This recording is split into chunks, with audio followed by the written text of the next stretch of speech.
Hey everybody, this is Roberto Blake of RobertoBlake.com, helping you create something awesome today.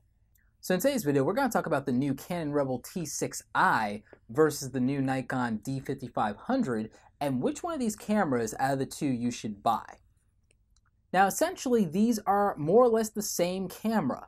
And I am going to preface this with saying that despite the Nikon sitting here on my desk and the Nikon that I'm filming with, that I do not have a Nikon bias. So if you're thinking that I'm automatically going to go into fanboy mode and give it to the Nikon just for those arbitrary reasons, you are wrong. I'm going to cover what my thoughts are on these two cameras, both individually and comparatively. I'm going to start by saying that they're essentially the same camera. They are the same price. They both have touchscreen. They both have flip-out screens, the articulating screens, so that you can do the selfie cam or you can do it from an angle, high or low. So that's tremendous. They are both 24 megapixels. So they have a lot of things in common. They both have the ability to have stereo input mics for DSLR video and audio. They both shoot at 1080p, full HD quality. They're both amazing cameras from quality camera brands.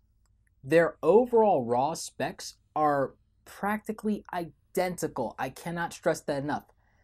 But I will say the Nikon D5500 has several advantages that make it the better buy for the money. The first of them being that it has about roughly twice the battery life and it has 39 focus points to 19 focus points on the Canon.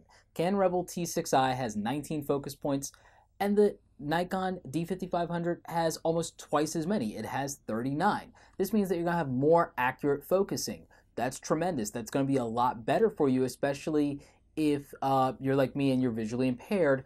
Having that autofocus capability just be as good as it possibly can, have more points of focus, is going to be a lot better for you. So I would say almost double the focus points. That is a big deal. The other thing is you can shoot on the Nikon D5500 1080p at 60 frames a second instead of just 24 and 30 on the Canon Rebel T6i respectively. So you now have more options in terms of your video footage style. If you want to shoot action stuff or slow-mo stuff at 60 frames per second 1080p, you can, whereas you can only do that at 720p on the Canon Rebel T6i.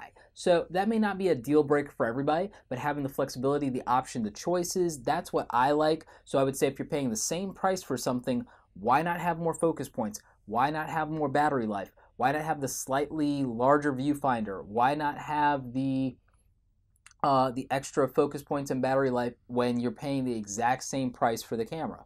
Why wouldn't you do that?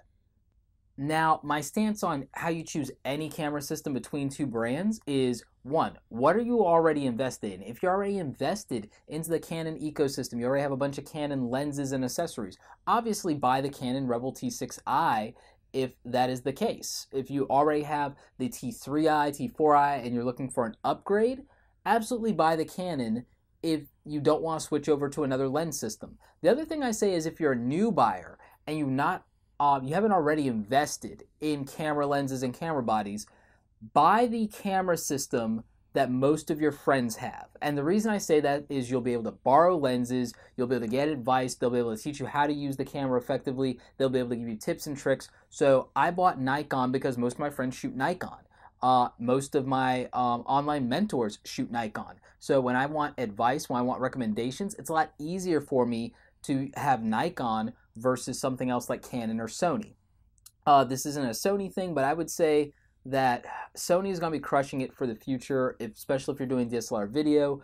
So if you haven't thought about Sony for various reasons, you may want to start taking a look at that. I will cover it in other videos.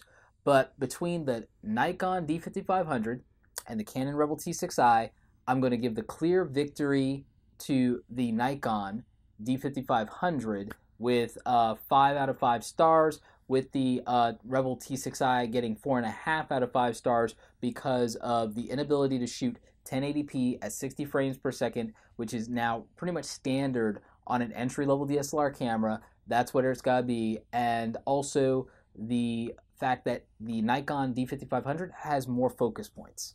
So those are my thoughts on comparing the Nikon D5500 versus the Canon Rebel T6i. I'm sure some of you guys have interesting things to say in the comment section, so go ahead and do that. If you have questions about either of these cameras, leave that in the comment section below. The camera that I'm looking at getting it's going to be my next camera will either be the Nikon D5500 that we just talked about, or it will be the Nikon D7200. And I think I'm leaning toward the 7200 because of the fact that I can use a wider variety of lenses because it has the built-in focus motor, so I can use even old school lenses with it and still get autofocusing, which I need because being blind. The other reason would be the improved modifications that it has for DSLR video, which you know is my primary thing. I shoot both photography and video, but I probably shoot more video than photography at this point, so that's where it's going to be at for me. Anyway, like this video if you like it. Don't forget to subscribe. Check out the other awesome content on the channel. As always, you guys, thanks so much for watching, and don't forget, create something awesome today.